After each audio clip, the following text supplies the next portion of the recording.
Alright. The most secret building in Manhattan. Is that where the Manhattan Project is? Chad, are we gonna blow up? This is 33 Thomas Street, right in the heart of Manhattan. A towering, windowless monolith, pitch black at night. A 20th century fortress, built to withstand a nuclear blast. A skyscraper to be inhabited by machines. Behind its walls lies a secret mass surveillance center. What? It's believed to be one of the NSA's most critical spy hubs on US soil. No it's a shot. key location for some of the agency's biggest operations. From here, the agency has been spying on the entire Why world. does it look like Gotham? Did they do this on purpose? For It's Gotham decades, City. its true purpose was hidden, Oh, until I'm two around the corner. whistleblowers I pulled got back you. the curtain. There We go. got up close to this mysterious structure and couldn't resist trying to sneak inside. The security guard is still there. She has not moved. You're not gonna sneak into one of the most protected areas. What are you, fucking Batman? This is the insane story of the NSA spy scraper. Ooh. Oh, Gotham's based off NYC? I did not know that. There's so much crime and villainy in New York City. Parts of this video are based on investigative reporting by The Intercept. We highly recommend checking it Ooh. out. Wow. I am off the subway, menace. and I am now heading to the building. Oh, actually, I see it right now, and it is Gotham huge. City. We wanted to know everything about this building, so we sent a friend to check it out. Hi, I'm Sharik, and I am Hello, a filmmaker. Sharik. Today, I am about to go check out 33 Thomas Street. So I am heading there now, and I'm Ooh. taking you guys with me. Sharik is probably on some list now, so show her some love in the comments. Probably. Do you know what's in this building? Like, what are you doing, lady? I'm like, you don't? Okay. I've always thought about this building. There's no windows, there's only like vents. I don't know what it is. It's kind of strange. I have no clue. Some people think it might be the NSA, like on one of like the Yeah. biggest surveillance hubs. No, that's where they grow VTubers for the next VTuber generation. When one retires, another one takes its place. They grow them in vats there. It probably I know. 33 Thomas Street is unlike any other building in Manhattan. The skyscraper is located here, in the Tribeca area.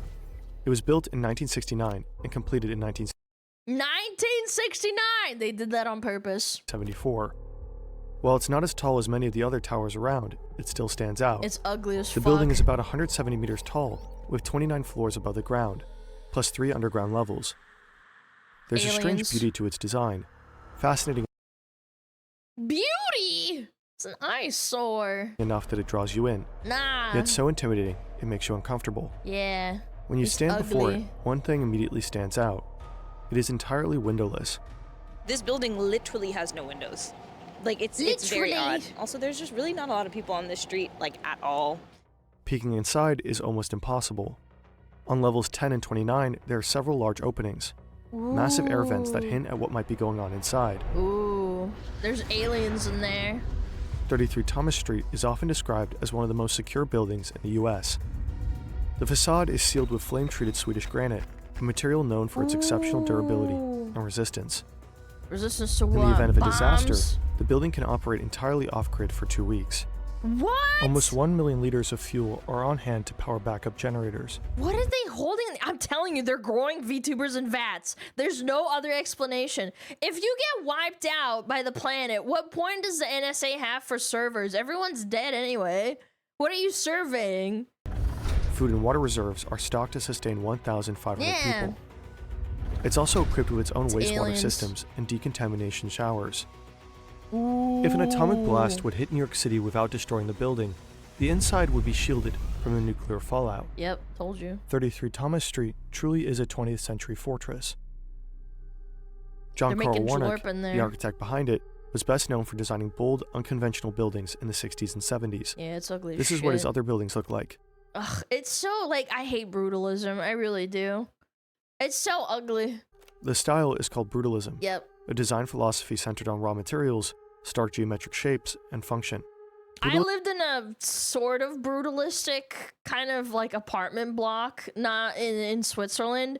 It was designed and I shouldn't be too specific, but basically it was really ugly and I fucking hated it. And also, if you wanted to go do laundry, because you didn't do laundry in your own apartment, you had to go do laundry downstairs in the basement. And it was like a safe, like it was like actually like a bunker. And my mom would make fucking jokes about how like I'm gonna go to the dungeon. Why does Alana hate brutalism? Because it's fucking ugly. What the fuck do you mean? It's ugly as shit. Brutalism emerged after World War II, driven by the need for affordable, practical structures. It's stupid. Warnock was also influenced Ugly. by contextualism, an architectural theory focused on harmonizing buildings with their surroundings. That does not. 33 Thomas Street, however, doesn't blend in. That does It not haunts. blend in. It's ugly. By day, It doesn't even make any sense compared to all the other buildings. Even if this one's newer, I am sure I can find in the skyline other buildings that were built around the same time and they just look ugly as shit. It's out. By night, it becomes a shadow, almost vanishing into the darkness. Yeah, there's no lights! So I came back at night and I wanted to see if this place was still as spooky as it is during the day. And it absolutely is. But what was it actually built for?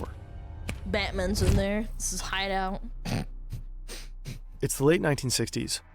As the world becomes more connected, the demand for efficient telecommunication is expanding rapidly. Most communication still runs through analog systems, but that technology is reaching its limit, especially for long-distance phone calls. There's a need for something new. Time to escape old physical boundaries and technological limitations. Kind of, like working remotely. Away from your Eastern machine Europe, while still being Pommy able blocks to offered access it housing with to no millions. lag, Yeah, but even in they're poor Wi-Fi ugly. conditions. Like, I'm still Transfer objectively files, right. They're edit ugly your as videos in a shit. nice cafe, watch a render Inside fail looks in immeasurable alright. frustration from a beach chair. I should clarify, the apartment I lived in, like, the inside was absolutely fine. I'm saying, like, outwardly and, like, going into the building and, like, actually moving up and down the building, it was cold. It had, like, an actual basement that was locked and sealed away. Like, it was like a nuclear bunker. It was ugly. With AnyDesk, like you it. can I thought it access was any device depressing. from anywhere. The connection thought is it so was fast, depressing. it feels I like didn't you're like it as sitting a right in front of the child. remote machine. And it works on every It is what platform. it is. Windows, macOS, Linux, even Apple TV, and many more. It does AnyDesk make you also has a sad. range of industry-standard security features, things you might never think about, but that are essential. AnyDesk doesn't collect your data, it's lightweight, privacy-focused, and built for performance. We use it all the Frick time to you. escape our Thanks. YouTuber basements and touch some grass for Appreciate it. once. It never lets us down. You should really give it a shot. Try AnyDesk for free at anydesk.com/Fern and maintain control of your Whoa. devices, anytime, anywhere. At the time, most long-distance calls in the US are carried out by AT&T, one of the country's largest telecommunications I hate giants. AT&T. The company has a It's special just division ass. called the Long Lines Department. In any case, it's Long Lines that hooks all the local telephone companies into the national network. Its infrastructure stretches across the entire country, connecting people from New York to Los Angeles. In order to meet the growing demand for long-distance phone calls, new data centers are needed to route calls from one place to another. Yeah. As AT&T's network keeps growing, 33 Thomas Street is set to become one of the company's most important hubs in the US, capable of processing millions of phone calls per day. Over time, the building becomes part of the Long Lines Department, earning its other nickname, the Long Lines Building. In some of Warnock's original design documents, the building is simply referred to as Project X, I'm a telling visionary you, monument with modern capabilities. It's all a front for aliens. That's how I would do it. I would just say, hey, yeah, yo, AT&T, I'm gonna pay you $1 million to make them think, make people think that, you know, there's some sort of phone line or something in there. It's just aliens. With architecture that perfectly serves the needs of machines. And unlike humans, machines don't need windows, just powerful ventilation systems to handle the heat they generate You're and keep a heat. temperatures stable. 33 Thomas Street is packed with tech.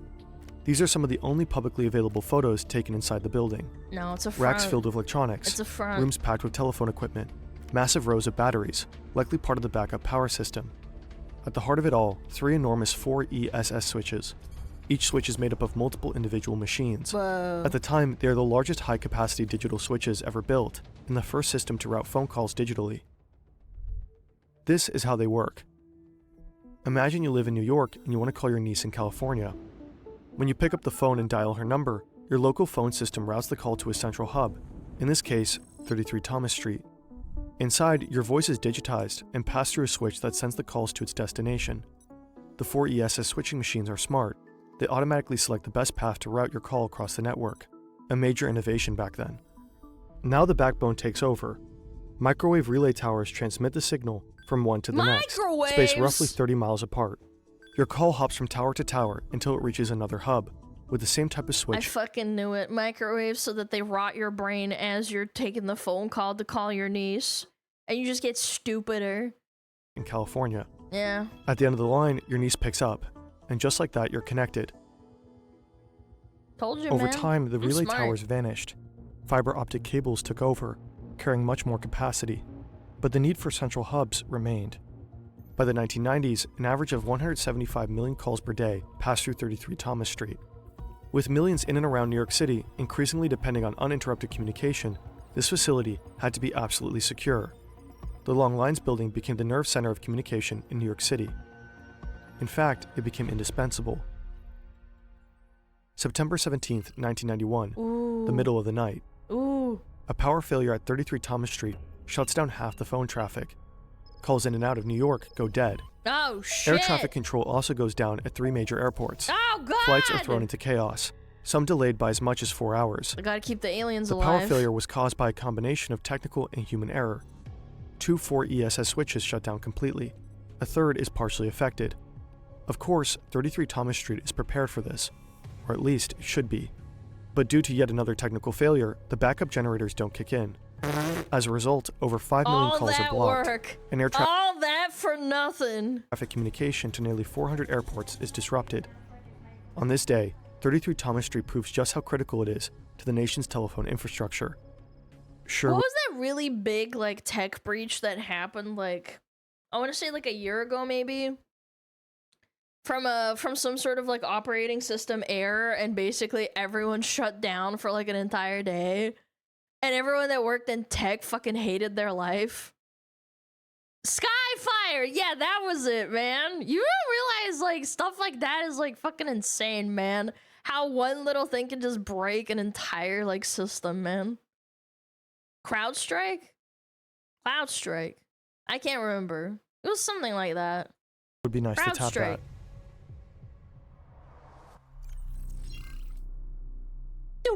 9/11 changes the U.S. forever. What? In response, the government- Whoa. Hold up. Whoa, we went from, this is telecommunications to 9/11. doubles down on the war on terror. All Within right. days, the Patriot Act passes, granting intelligence I'm agencies down. broad powers to expand mass surveillance. The NSA's primary role is to gather foreign intelligence, but to do that, they need partners. They need aliens. It's 2003. This is Mark Klein, a technician at AT&T. His job is to maintain equipment at one of the company's internet and telephone hubs in San Francisco. Ooh. One day, he notices something strange on the floor below. A door with no handles. It just has a sign on it, 641A. Mind your business. The room sits directly Mike. below the 7th floor server room, where internet traffic from millions of people flows every day. Klein is curious. He wants to know what's behind that door. He opens the door and there's an alien. Eventually, he comes across the building plans, And then they and tell slowly him he it's starts putting the not. pieces together. Room 641A is wired directly to the internet room upstairs. Klein discovers that it houses a device known as a splitter. A splitter copies Ah. internet traffic, the Okay. very data flowing through the servers above. Emails, phone calls, pictures, videos, the communications of millions, all duplicated and sent into room 641A. Mark Klein realizes he's uncovered something huge, but for now he stays silent. He's scared, and unsure if anyone would even believe him. I'd be scared too of an alien, man. In I'm 2005, telling the you, news breaks. it's not that deep. This guy did not cover some sort of secret room. It was something else. This is a President George cover-up. W. Bush has quietly authorized the NSA to spy on American citizens. Yep. This is the That was a moment big Mark deal. Klein decides to go public. With the help of a digital rights group, he files a class action lawsuit against AT&T Ooh. on behalf of everyone whose data was secretly monitored. But in 2008, the case gets dismissed. Congress passes the FISA Amendments Act, a law that retroactively legalizes the surveillance program and grants AT&T legal immunity. Still, Klein's actions leave a mark. He exposed Room 641A and revealed that AT&T was helping the US government spy on its own customers. And Yeah, his but no one revelations are cares. just the beginning, Sad. the calm before a much greater storm. Titan Point. In 2013, Ooh. a 29-year-old NSA analyst tells his supervisors he's taking a couple of weeks off. Okay. He says it's for epilepsy treatment. In reality, he boards a plane to Hong Kong. Here, he will leak top-secret NSA files to the press and inform the public about sweeping privacy violations. Former CIA employee and computer The US Oh my God. It's Edward Snowden. Even me, like a normie kid, I even know about Edward Snowden, dude. Snowden shares thousands of classified documents crazy. with journalists, highly sensitive material that offers a rare look inside the NSA surveillance Absolutely machine. insane, man. The Snowden files reveal something staggering. The NSA hasn't just been spying on US citizens, but also on politicians, allies, foreign governments. Oh, come on. We already knew all this. Every country spies on each other. It's like a thing. It's been around for like freaking decades, and spies are a thing, man. Maybe even hundreds of years, I would say. I am not surprised in the slightest. I think that public should have been more outraged that they were getting spied on constantly. And even world leaders. A global scandal erupts, exposing the vast scope of the agency's mass surveillance program. Journalists around the world begin working together, combing through the documents and gradually releasing them to the public. Over the following years, pieces of the puzzle come together, one at a time. Wow. And in 2016, reporters at The Intercept go public with a shocking discovery. Intelligence agencies use codenames to conceal sensitive operations. Lithium. In the leaked NSA files, Eden. some of these codenames appear again and again. Blarney. One of them is Blarney, a surveillance program focused on intercepting foreign What kind of fucking name is Blarney? communications flowing into the US. Another program is called Fairview, a partnership between the NSA and a major unnamed US telecom operation. Whoa. And then there's Yeah, this. that's the Titan Point. room. The leaked files identified Titan Point as a secret NSA surveillance site, hidden in the heart of New York City. Titan Point Hidden. appears to house highly specialized technology, including so-called foreign gateway Blarney switches the with dinosaur, Rimrock yeah. access. Rimrock is code for 4 ESS switches. And then there's lithium. According to the files, lithium is a partner responsible for supervising Titan Point. Earlier, All these massive technology companies are involved with like the government, military, Honeywell, for example. They make microwaves and like heating systems for homes.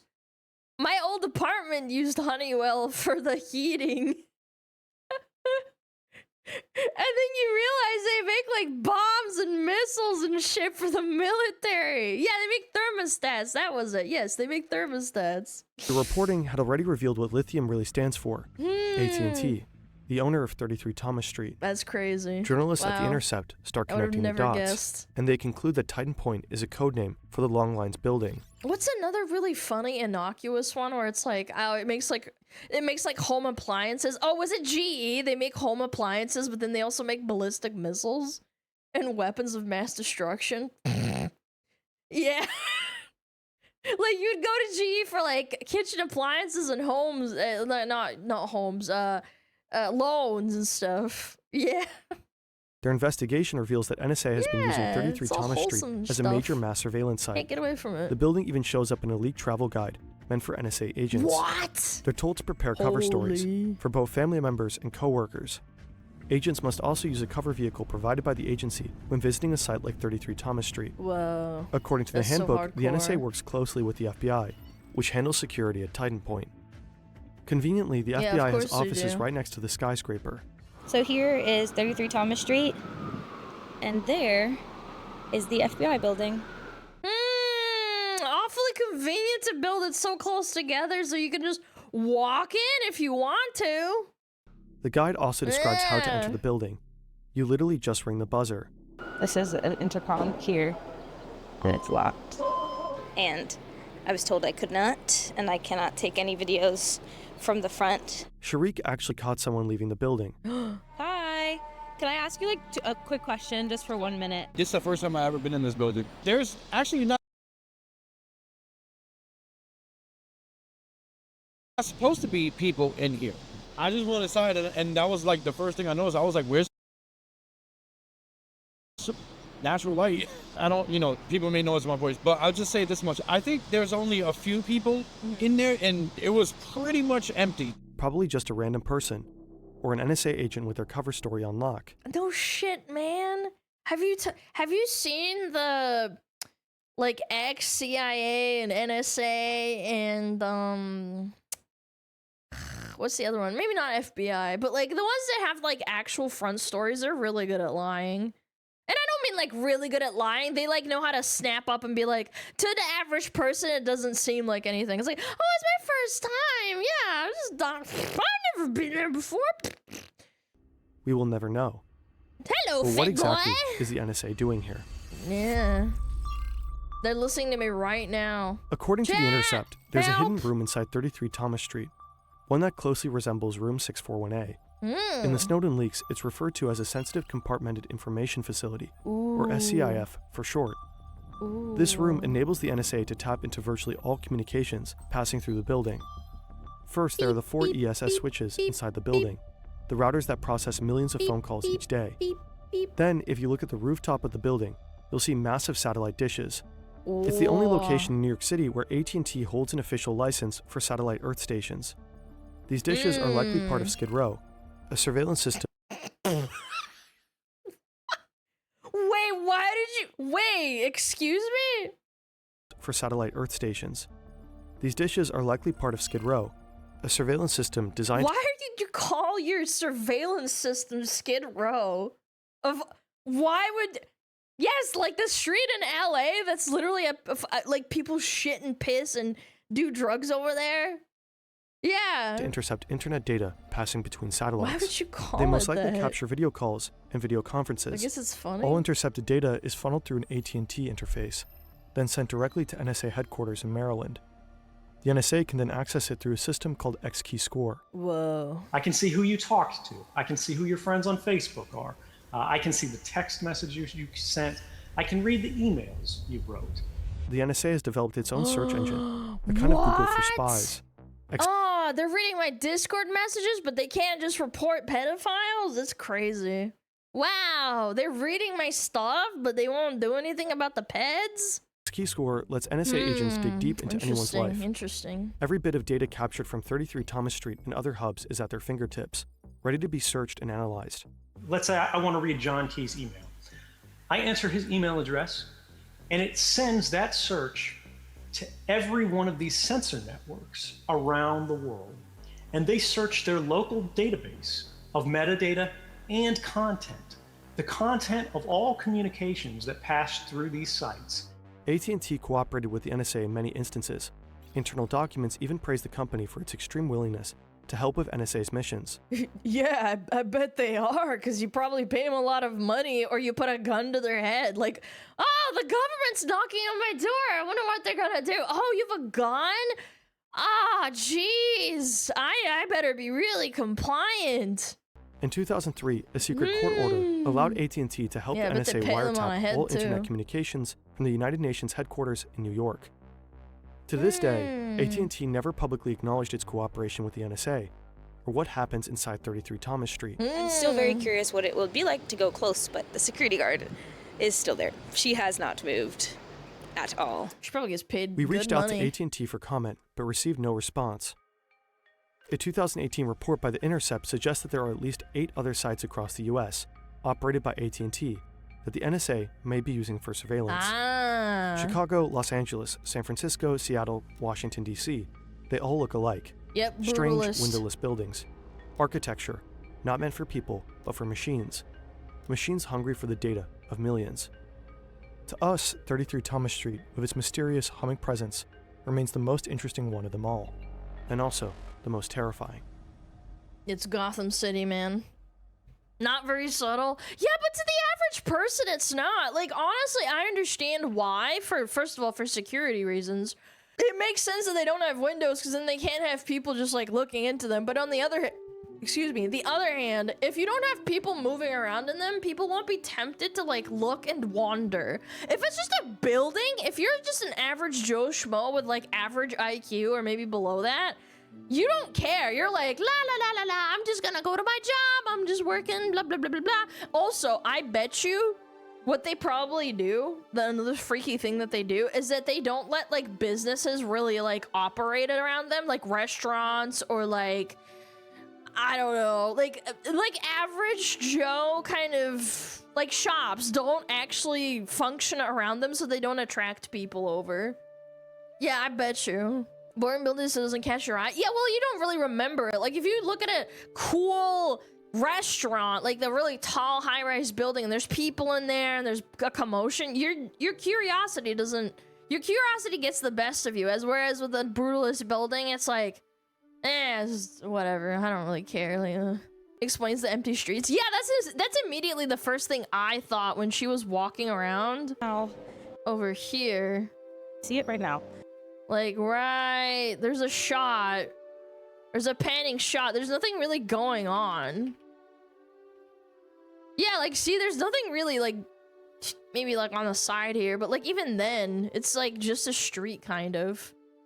Yeah, there's, like, a random, like, little shop and stuff. But it's nothing, like a restaurant or a, like, a, I don't know, a grocery store. Yeah.